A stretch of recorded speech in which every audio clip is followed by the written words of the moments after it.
What if your feelings were not a source of truth, but a colorful, distorting veil that separates you from reality? The world tells you to trust your gut and follow your heart. The Stoics teach a more powerful path: to trust your reason and to judge with a clear, unbreakable mind. Judge clearly, not emotionally. Stoic Lens, Mental Strength, compiled and published by Stoic Dominion. Lesson 1. The Veil of Emotional Reaction. Imagine a pilot trying to land a complex aircraft in thick, turbulent fog. The instruments in the cockpit are providing clear, objective data about altitude, speed, and direction, but the pilot ignores them. Instead, they try to fly based on what they feel: their sense of vertigo, their fear of the unseen ground, their gut instinct. A landing based on these chaotic, unreliable feelings would inevitably lead to disaster. This thick, disorienting fog is the veil of emotional reaction. The inner conflict we all face is that we are the pilot, and we are constantly choosing to ignore our clear instruments of reason, choosing instead to navigate the complexities of life by the treacherous guide of our feelings. The fundamental problem with living behind this veil is that it condemns you to a life of poor navigation and repeated crashes. When you make a decision in the heat of anger, you are not making a rational choice. You are acting out a script of aggression. When you react to a setback with a wave of despair, you are not assessing the situation. You are succumbing to a narrative of victimhood. This veil of emotion distorts your perception of reality. It makes mountains out of molehills and monsters out of shadows. It causes you to misinterpret the intentions of others, to make catastrophic judgments about your own capabilities, and to live in a constant state of friction with the world. You are not interacting with reality itself, but with the emotionally charged story you are telling yourself about reality. The transformative solution is to learn to lift the veil. It is the conscious and disciplined practice of creating a space between an external event and your emotional reaction to it. In that space, you can choose to engage your higher mind, your faculty of reason. The core Stoic idea is that our emotions are the product of our judgments. It is not the event itself, but our immediate, often irrational judgment about the event that creates the emotional fog. The pilot who sees the fog and judges, "This is terrifying, we're all going to die," will be consumed by panic. The pilot who judges, "The visibility is low, I must rely solely on my instruments and my training," remains calm and in control. The goal is not to stop feeling, but to stop allowing your feelings to be your primary source of judgment. You can begin the practice of lifting this veil with a simple, powerful technique of recognition. Your first daily task is to become a feeling detective. For the next week, your only goal is to notice and silently name your emotional reactions as they happen. When your boss criticizes you and you feel a hot flush of anger, your practice is simply to say to yourself, this is the feeling of anger. When you feel a pang of anxiety about a future event, simply label it, "This is the feeling of anxiety." Do not judge the feeling. Do not try to suppress it. Simply recognize it as an event happening within you. This act of naming creates a small but crucial separation between you, the observer, and the feeling, the thing being observed. It is the first tear in the veil. The benefits of this practice are the benefits of seeing clearly for the first time. You will begin to notice the gap between an event and your emotional response to it. You will start to understand your own emotional patterns and triggers. This awareness is the first step toward control. You will feel a new sense of power, realizing that you are not simply a helpless victim of your own emotions. You will have taken the first courageous step toward becoming the calm pilot, capable of navigating any weather. Your practice for this lesson is to be a feeling detective today. Catch and label just one emotional reaction. Notice the space that this simple act creates. To lift the veil, you must first understand what clouds your judgment in the first place. In our next lesson, we will explore the common culprits. If you are ready to see clearly, please show your support for this mission by liking this video. Lesson 2. What clouds a clear judgment? Imagine a wise judge presiding over a courtroom. To deliver a just and true verdict, the judge must base their decisions solely on the verifiable evidence and the clear principles of the law. But now, imagine that the courtroom is filled with a host of unreliable and highly emotional witnesses, all shouting at the same time. The witness of fear screams that every defendant is a threat. The witness of greed insists that every case is an opportunity for personal gain. The witness of ego demands a verdict that makes the judge look strong and important. If the judge listens to these emotional witnesses, their judgment will be clouded, and their verdict will be unjust. Your mind is this courtroom, and these witnesses are at work within you every day.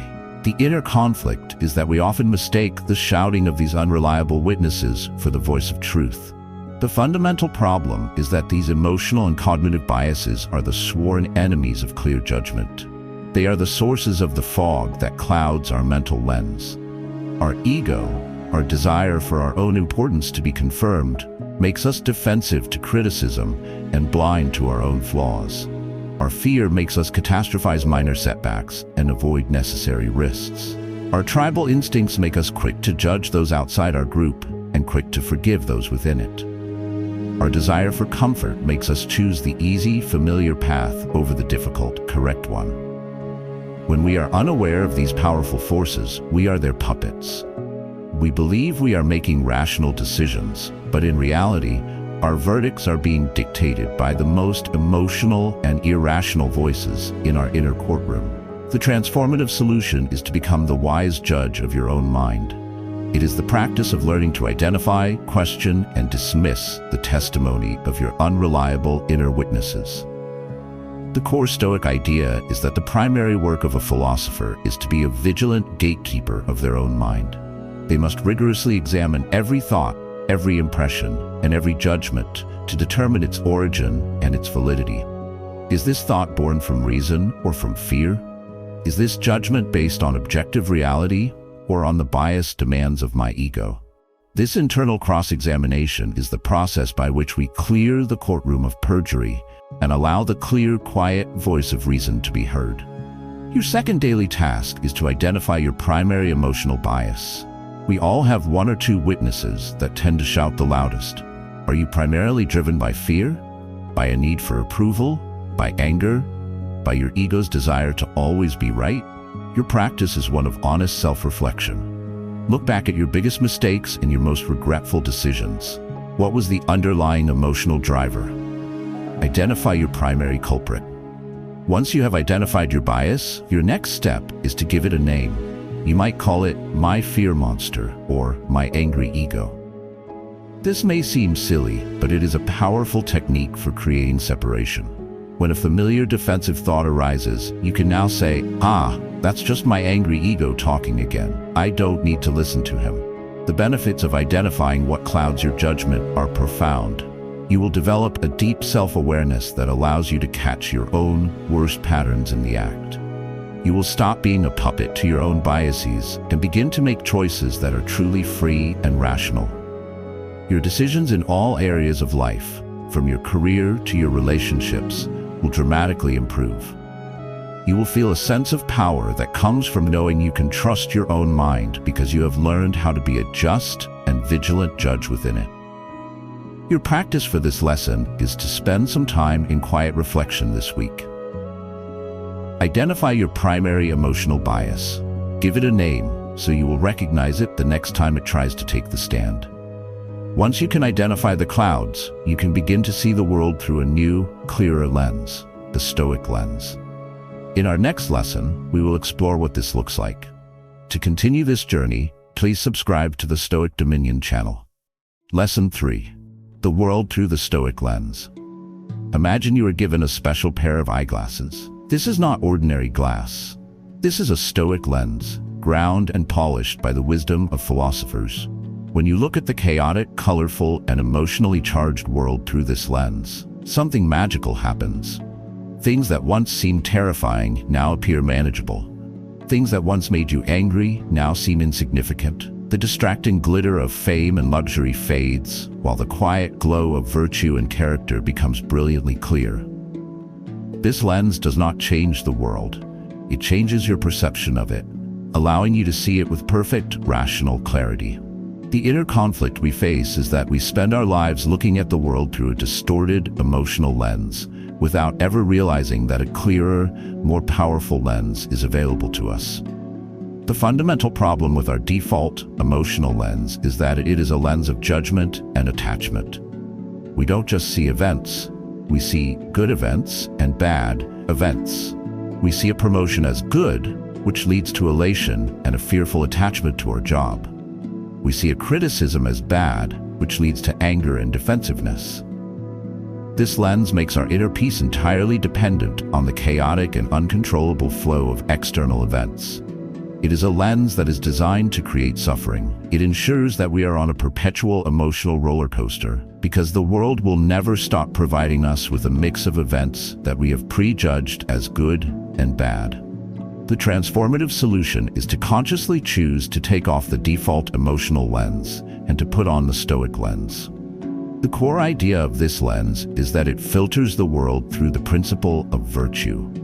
When you look through the Stoic lens, you understand that external events are not good or bad. They are neutral. They are indifference. The only thing that is truly good is a virtuous character, your own courage, discipline, wisdom, and justice. The only thing that is truly bad is a corrupt character, your own cowardice, indulgence, foolishness, and injustice. Everything else is just raw material that you can use to practice virtue. A promotion is not good. It is an opportunity to practice justice and leadership. A criticism is not bad. It is an opportunity to practice humility and resilience. Your third daily task is to practice viewing one event through the Stoic lens. This is a powerful reframing exercise. Take one event from your day, particularly one that caused a negative emotional reaction. First, describe the event as you saw it through your emotional lens. For example, I had a terrible commute. The traffic was awful and it ruined my morning. Now, consciously put on the Stoic lens and describe the same event. Remember, through this lens, the only bad thing would be if you acted with a lack of virtue. Your new description might be, my journey to work took longer than usual due to many cars on the road. This was an opportunity to practice patience and to maintain my inner calm despite circumstances outside my control. I used the time to listen to a thoughtful podcast. The event itself was indifferent. The benefits of consistently applying the Stoic lens are the benefits of achieving an almost superhuman level of equanimity and peace. You will be freed from the emotional roller coaster of daily life. You will find that you are no longer angered by trivialities or crushed by setbacks. You will begin to see every part of your life, both the good and the bad, as a valuable opportunity to build your character and to become a stronger, wiser person. You will develop a profound sense of inner power, knowing that your well-being is determined not by the world, but by the lens through which you choose to see it. Your practice is to take one bad thing that happened today and rewrite its story through the Stoic lens. The Stoic lens allows you to perform the most critical mental action of all, separating fact from feeling. In our next lesson, we will dive deeper into this essential skill. Let us know in the comments one event you can reframe today. Lesson 4. Separating fact from feeling. Imagine a skilled detective arriving at a chaotic crime scene. There are witnesses, all telling different, highly emotional, and often contradictory stories. One witness is screaming with fear, another is shouting with anger, a third is weeping with grief. The foolish detective would get caught up in the emotional drama, believing every story, and would be unable to solve the case. The wise detective, however, knows their first and most important job is to separate the objective facts from the subjective feelings of the witnesses. They calmly ask, "What did you see? What did you hear? What do you know for a fact?" Only by separating the raw data from the emotional interpretation can they hope to find the truth. Your mind is this crime scene. The inner conflict is that we are the foolish detective, constantly mistaking our own emotional reactions for objective facts. The fundamental problem with this fusion of fact and feeling is that it makes rational thought impossible. When you experience an event, you have an immediate emotional reaction. If you do not consciously separate the two, your brain treats the emotion as part of the event itself. the event becomes a terrifying threat or a humiliating insult. You then react to this emotionally charged package as if it were an objective truth. This is the root of almost all our poor decisions and destructive conflicts. We are not reacting to what happened. We are reacting to our feelings about what happened, all while believing we are being perfectly logical. It is a subtle but powerful form of self-deception. The transformative solution is to train yourself to become the wise, dispassionate detective of your own mind. It is the disciplined practice of always separating the objective event from your subjective emotional response to it. The core Stoic idea that facilitates this is, once again, the distinction between the impression and the judgment. The impression is the raw, factual data of the event, what the detective's camera would record. The judgment is the emotional story, the feeling-based interpretation you immediately add to it. The Stoic trains themselves to hold the impression in their mind for a moment, pure and unadorned, and to look at it with calm, objective reason before they allow the emotional witness to take the stand and shout their story. Your fourth daily task is the practice of objective deconstruction. This is a simple but profound mental habit. Whenever you find yourself in the grip of a strong negative emotion, you must stop and perform this deconstruction. Ask yourself two questions. Question 1. What are the objective facts of this situation? What can I say for certain has happened, stripped of all emotional language? For example, instead of, "My presentation was a disaster and everyone thinks I'm an idiot," the objective fact is, "During my presentation, I forgot a key point, and 2 people in the audience were looking at their phones." Question 2. What are the feelings and stories I am adding to these facts? The answer might be, I am adding the feeling of shame, and the story that this means I am incompetent and that my career is over. This separation is incredibly powerful. The benefits of this practice are the benefits of living in the clear light of reality. You will stop torturing yourself with catastrophic stories that are not supported by the facts. You will de-escalate conflicts because you will be responding to what people actually did, not to your emotional interpretation of their actions. Your anxiety will plummet as you realize most of your fears are based on your feelings, not on facts. You will develop a mind that is sharp, analytical, and deeply rooted in the truth. Your practice for this lesson is to take the situation from the last lesson. You've already reframed it. Now, deconstruct it. Write down the objective facts and then separately write down the feelings and stories you added. This clarity is the bedrock upon which true mental strength is built. In our next lesson, we will explore this unshakable foundation. Share this video if you are ready to become a detective of your own mind. Lesson 5. The bedrock of mental strength. Imagine 2 warriors preparing for battle. The first warrior wears armor that is flashy and decorated with gold. It looks impressive, but it is made of thin, cheap metal. It is designed to win admiration, not to stop a blade. The second warrior's armor is plain, unadorned, and perhaps even scarred from previous battles. But it is forged from the finest, thickest, and best-tempered steel. It is designed not for show, but for absolute, unbreakable defense. The first warrior has high self-esteem. The second has high self-respect. In the real battle, which one will survive? This is the nature of mental strength. The inner conflict we face is that our society encourages us to build the flashy, fragile armor of self-esteem, while neglecting the hard, unglamorous work of forging the solid steel of self-respect. The fundamental problem is that self-esteem based on externals is not strength. It is a profound weakness. When your sense of worth comes from your successes, your social status, or the praise of others, it is incredibly fragile.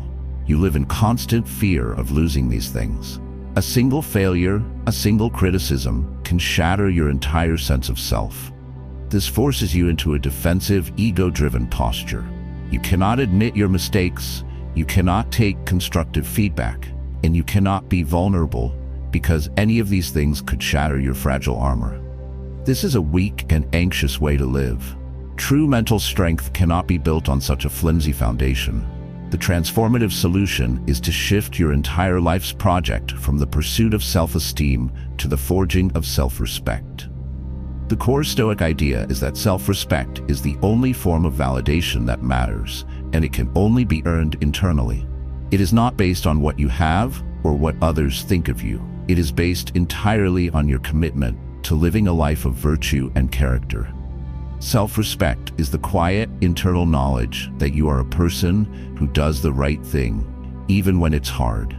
It is the satisfaction that comes from knowing you have kept your promises to yourself. This is the bedrock of true mental strength. It is the solid steel armor that cannot be pierced by the arrows of fortune. Your fifth daily task is the practice of earning your respect. This is a shift in your daily focus. Your goal for the day is not to achieve a success or to win praise. Your single goal is to go to bed that night respecting yourself more.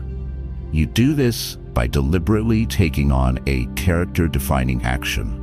This is an action that is difficult and that no one else may ever see, but that you know is aligned with your highest values. It could be making the difficult phone call you have been avoiding. It could be pushing through a workout when you are exhausted. It could be admitting a mistake and taking full responsibility for it. It could be choosing honesty when a lie would be easier. These are the actions that forge the steel of self-respect. The benefits of building your life on this bedrock are the benefits of becoming truly powerful. You will develop an unshakable inner confidence that is completely independent of your external circumstances. You will be freed from the anxious need for the approval of others. You will develop the courage to be more honest, more vulnerable, and more authentic, because your core sense of worth is no longer on the line. You will become a person of immense integrity and quiet strength, the second warrior, whose armor is real. Your practice for this lesson is to identify one character-defining action you can take tomorrow. Plan it, and then execute it, for no other reason than to earn your own respect. This mental strength is most crucial when you're under extreme pressure. In our next lesson, we will explore how to maintain clarity in those moments. If you are ready to forge your own armor, hit the subscribe button for Stoic Ruler. Lesson 6. Clarity under extreme pressure. Imagine a deep-sea diver descending into the crushing blackness of the ocean abyss. The pressure outside is immense, capable of turning steel into scrap.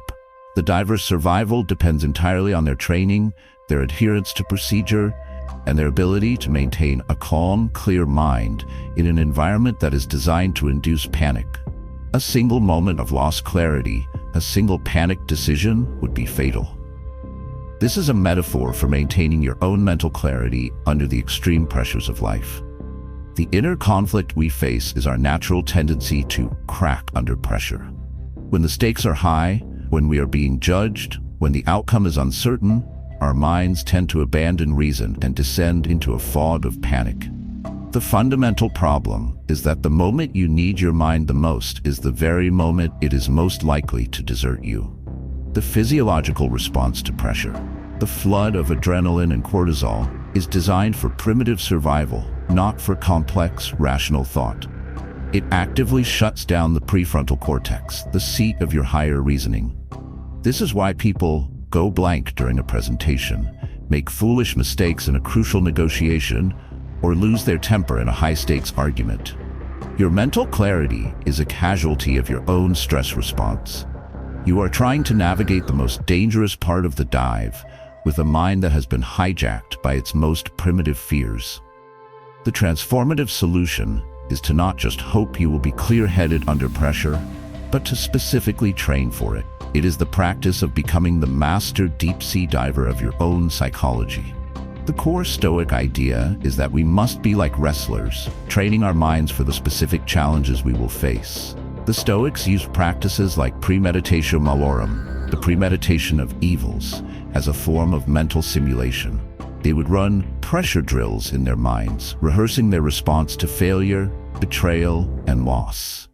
By repeatedly exposing their minds to imagined pressure, they desensitized themselves to the shock of real pressure, allowing them to maintain their clarity and reason when it mattered most.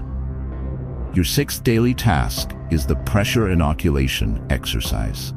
This is a short, daily visualization to build your resilience to pressure. Take one specific, upcoming situation that you anticipate will be stressful. It could be a difficult conversation, a performance review, or a public speaking event. For 5 minutes, close your eyes and vividly imagine the situation. But you will do 2 things. First, visualize it going perfectly. See yourself moving through it with absolute calm, clarity, and confidence. Feel the feeling of success. Second, visualize the worst-case scenario. Imagine it going terribly wrong. Imagine being criticized, stumbling over your words, or failing completely. Then, and this is the crucial part, visualize yourself responding to that failure with perfect Stoic virtue, with dignity, with resilience, and with a commitment to learn from the experience. The benefits of this practice are immense. You will dramatically reduce your anticipatory anxiety about stressful events. You will build the mental pathways for a calm, confident response, making it more likely you will actually behave that way. You will strip failure of its terrifying power by facing it head-on in your mind and rehearsing your virtuous recovery. You will develop a reputation as a person who is clutch, who performs at their best when the pressure is highest. Your practice for this lesson is to take one upcoming stressful event. Perform the pressure inoculation visualization once a day until the event occurs. All of these practices, from clearing the veil of emotion to maintaining clarity under pressure, culminate in the ultimate goal, a life ruled by a clear, dominant mind. In our final lesson, we will explore this state of being. Lesson 7, the dominion of a clear mind. Imagine a wise and just emperor who has finally brought a state of perfect, lasting order to his vast empire. The roads are clear, the laws are rational, the subjects are productive, and the borders are secure. This empire runs not on the constant, frantic interventions of the emperor, but on the sound, clear principles he has established. His true power is not in giving daily orders, but in the clarity of the system he has built. He rules through the dominion of his own clear mind. This is the ultimate aspiration of the Stoic. The inner conflict is that we often treat self-improvement as a series of disconnected battles, without a unifying vision. We are the emperor who is constantly rushing around, putting out small fires, never taking the time to establish a system of order that would prevent the fires from starting in the first place. The fundamental problem with this tactical, rather than strategic, approach is that it is exhausting and it never leads to a lasting transformation. You might use a technique to manage your anger in one moment, but you haven't addressed the underlying flawed judgments that create the anger. You might use a productivity hack to get through one project, but you haven't built the underlying discipline to be a productive person. You are playing a game of whack-a-mole with your own weaknesses. This is not a path to mastery. It is a recipe for a life of constant, effortful struggle with no sense of final victory. The transformative solution is to move from being a soldier fighting battles to being the emperor establishing a dominion. It is the integration of all the Stoic practices into a single, coherent, and all-encompassing philosophy of life. The core Stoic idea is that the goal is not just to have a few good days, but to build a good life. This is achieved when your mind is no longer a chaotic battlefield, but a well-ordered kingdom, ruled by the clear, calm, and unwavering light of your own reason. Dominion here does not mean power over others. It means complete and absolute sovereignty over yourself. It is the state where your actions, your emotions, and your thoughts are all in harmonious alignment with your highest, most virtuous principles. Your 7th and final daily task is the principle affirmation. This is the practice of creating your own Stoic constitution and reviewing it every single morning.